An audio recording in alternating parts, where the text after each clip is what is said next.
Coucou les amis, je vous retrouve avec la carte du ciel de l'éclipse donc lunaire qui aura lieu le 14 mars à 24 degrés du signe de la Vierge. Donc cette carte, c'est la carte pour Paris, donc je vais essayer de donner un maximum d'informations, mais sachez que ça ne va pas forcément être valable en fonction du lieu où vous vous trouvez. Si vous n'êtes pas en France, ça ne va pas forcément être à 100% identique par rapport à ce que vous pouvez vivre. Et ici, je vais effectivement beaucoup plus me concentrer sur les influences qui peuvent avoir lieu en France et par exemple sur la politique française ou autre.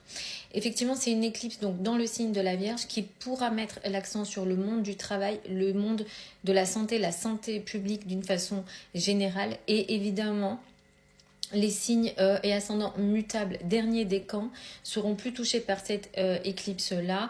Donc Vierge, Poisson, Gémeaux et Sagittaire seront un peu plus touchés. On parle ici d'une éclipse saturnienne. Neptune influence également cette éclipse puisque le soleil est en fait coincé entre Saturne et Neptune. C'est une éclipse qui pourra apporter des problèmes et des soucis dans le monde médical. La santé pourra clairement être touchée, surtout avec cet axe Vierge-Poisson qui met aussi l'accent dessus. Neptune apporte plus de soucis de santé, un affaiblissement du système immunitaire en général. Alors est-ce qu'il y aura des soucis au niveau médical en France? C'est tout à fait possible. Clairement, Saturne et Neptune influencent le Soleil, mais la Lune aussi. Il y aura des soucis entre le peuple et l'autorité globalement. Et les autorités en France pourront être en difficulté. On pourra s'attendre à des blocages très importants et aussi à des situations de scandale qui pourront concerner soit le président de la République ou bien des autorités ou des proches du président de la République. Ici, comme c'est sur l'axe 5, 11, ça pourra très clairement concerner le Parlement ou des problèmes en lien avec le Parlement. Donc on verra autour du 14 mars quelles seront les actualités.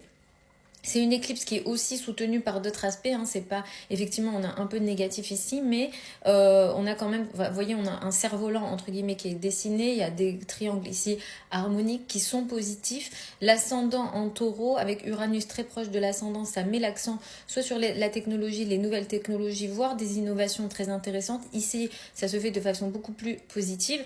Et Jupiter qui est dans la maison 1 vient ici apporter une énergie de chance et de possibilité. Le maître de l'ascendant, donc ça en astrologie c'est toujours très important, c'est Vénus puisque l'ascendant est en Taureau. Vénus sera à ce moment-là en faiblesse, rétro et dans le signe du Bélier et dans la 12. Alors j'espère pas parce qu'effectivement moi je me sens très concernée par les sujets en lien avec les femmes, mais ici une Vénus rétro dans la 12. Est-ce qu'au niveau de l'actualité, il n'y aura pas des sujets qui sont en rapport avec les femmes de façon difficile, compliquée? C'est tout à fait possible. Vénus ne prend pas trop d'aspects négatifs en termes d'aspect, mais en placement, Vénus est mal positionnée en bélier, ici en exil, et effectivement rétrograde.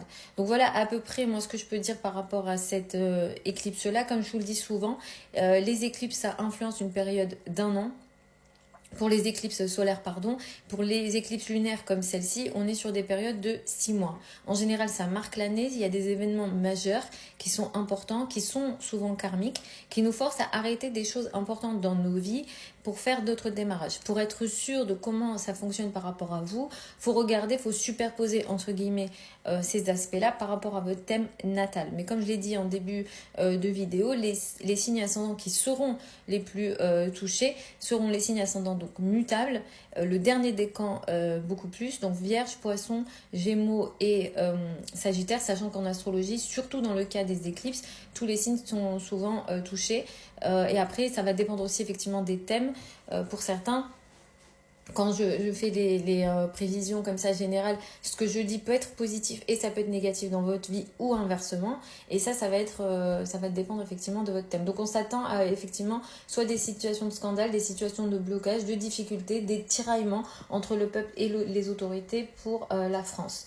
Voilà les amis, j'espère que c'est des explications qui vous ont plu. Si vous avez des questions, n'hésitez pas, vous avez l'espace commentaire. Au niveau du profil, vous avez plein de liens si vous avez des questions par rapport à l'astrologie en général ou si vous souhaitez l'étude de votre thème natal. Je vous embrasse et je vous retrouve lors d'une prochaine vidéo.